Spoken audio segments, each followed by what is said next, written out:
ጋይስ አንድ የተከበረ ሰው ላስተዋውቃችሁ ነው። እስኪ በእናታችሁ አቶ ሶሎሞን ሙሄ ማያውቀው ሰው አለ እንዴ? ሰሊህ ነበር እንዴ ነው ባይ ዘ ዌይ ልንገራችሁ። ማይክ ሰክተን ተዘጋጅተን ምናምን የቀረጽነው ግን ኤኒዌይስ በጣም ስለምወደው ማስተዋወቅ ፈልጋለሁ። ሶሊዬ ሁላችሁም እንደምትወዱትና እንደምታደንቁት እርግጠኛ ነኝ። ባይ ዘ ዌይ አንድ ነገር ልንገርህ፣ ከልጅነቴ ጀምሮ ከ13 ዓመቴ ጀምሮ እስከ 18 19 ያንተ ሙቪዎች በየሳምንቱ ሳላይ አሳልፌ አላውቅም። በጣም አመሰግናለሁ። እግዚአብሔርን ምሳ እየበላሁ ሁሌ ሙቪዎቹን እንዳለ አይቻቸዋለሁ። በአጠቃላይ የሰራቸው አይቻቸዋለሁ። በጣም አመሰግናለሁ። ማርያምን ነው በጣም የእውነት በጣም አመሰግናለሁ። እና በጣም ታለንትድ ነህ። አሁን ደግሞ ወንድማችን ሶል ወደ ቲክቶክ መጥቷል። እንግዲህ ታግ አድርጌዋለሁ፣ ከዚህ በታች ሜንሽን አድርጌዋለሁ። ያ አብረን ትልቅ ደረጃ እንደርሳለን። አንተማ ኦሬዲ ሰማይ ነህ። ግን ምን እያልኩት ነው መሰላችሁ ጋይስ?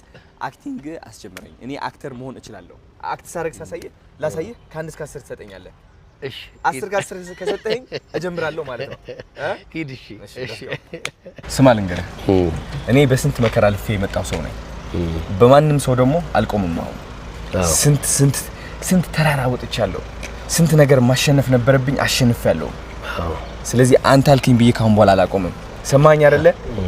እነዚህ የምታያቸው ሰዎች ደፍረው ህይወታቸው መቀየር ይፈልጋሉ።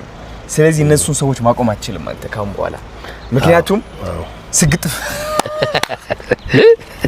አሪፍ እንዴ ነው ካንተ ካንተ እውነት ግልጽ ነው። አይ ሳልዋሽ በደንብ ስላልተዘጋጀ ጊዜ ስላልሰጠው ምናምን ነው።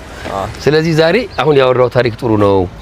በነገራችን ላይ አሁን ከጎዳና ላይ ማን ነው አብራቸው የምታግዛቸው ልጆች አሉ። እሱ በራሱ ጀግንነት ነው።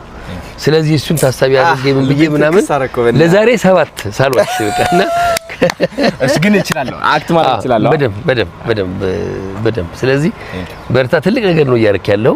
በርታ። አመሰግናለሁ የኔ አባት። በጣም ትልቅ ሰው ነው ሶሎሞን፣ ከምታስቡት በላይ ነው ማደንቀው። እና አንተ ያለህበት የአክቲንግ ደረጃ ደግሞ መድረስ ፈልጋለሁ። ገና እኔም አልደረስኩም፣ ይደርሳል በእውነት የታባቱ። የኔ ቆንጆ ሚል ፊልም ታሰራኛለህ? ጋይስ ጻፉለት እየገባችሁ ወደ ኮሜንት የኔ ቆንጆ ሚል ርዕሱን ራስህ ሰጠህ እኮ። አዎ በቃ አሁን የኔ ቆንጆ በዛ ስለምታወቅ ነኝ። በቃ የፍቅር ፊልም የኔ ቆንጆ ሚል በቃ እግዚአብሔር ይመስገን። እኔ አለሁ፣ አግዛለሁ አብሬ በእውነት። እሺ ፎሎ አድርጉት እስኪ ወንድማችን።